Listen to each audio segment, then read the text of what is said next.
So why did God ask Abraham to sacrifice his own son? What's the point of it?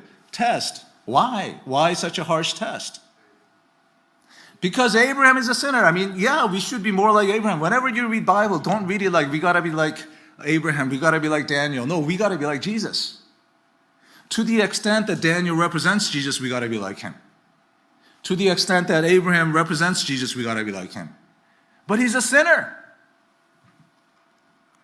He sold his own wife for prostitution, essentially. Like, he was afraid that he was going to die, so what did he do?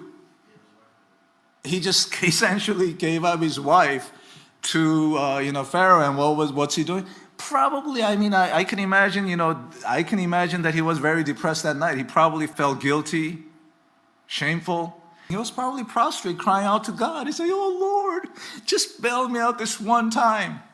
And of course, the Lord intervenes and bails him out. And guess what he does? He does it again. Why are you saying amen to that? That's not good. Don't say amen to that. Say amen to what God does, because he bails him out again.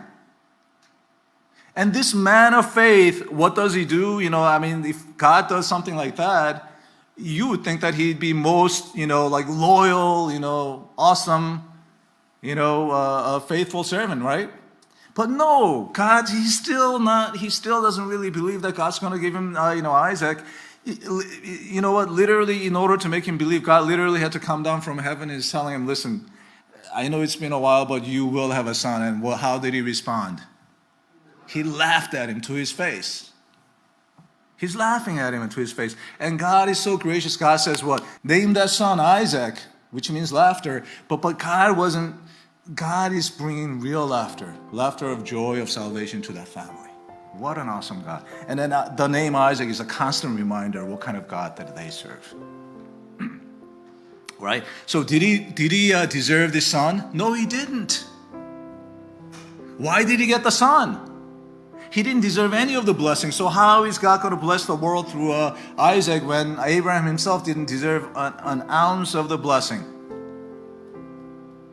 And that's the lesson that Abraham had to learn. And the reason why he becomes a blessing to the world is not because he deserved it, but because he recognizes that despite the fact that he doesn't deserve it, God is gracious and God is willing to use him as a point of blessing. And all Abraham has to do is what? Believe and trust that God is that good. God is the one that's making the sacrifice. Our job is to say yes and amen, thank you, and trust in that goodness of God. And let his goodness flow through us as a blessing to others.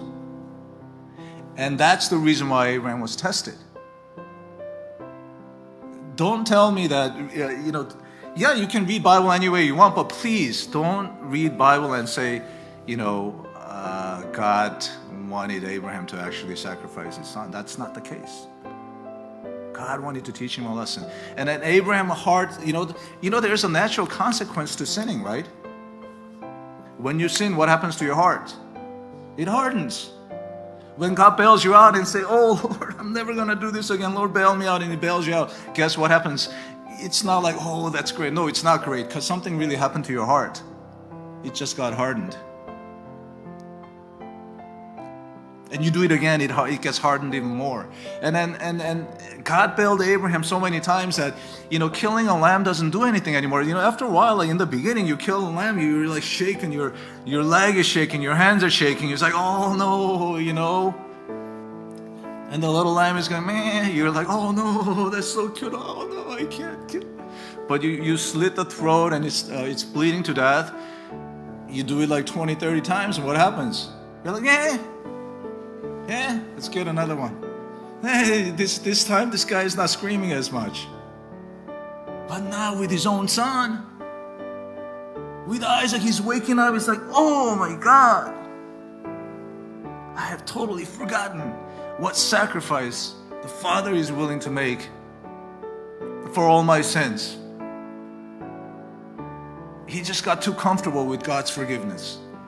That's cheap grace.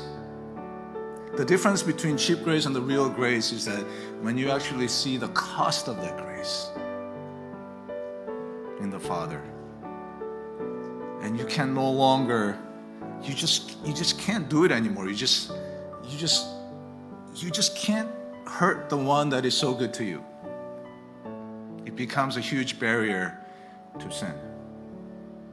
That is the motivation. It's the love of God that constrains you.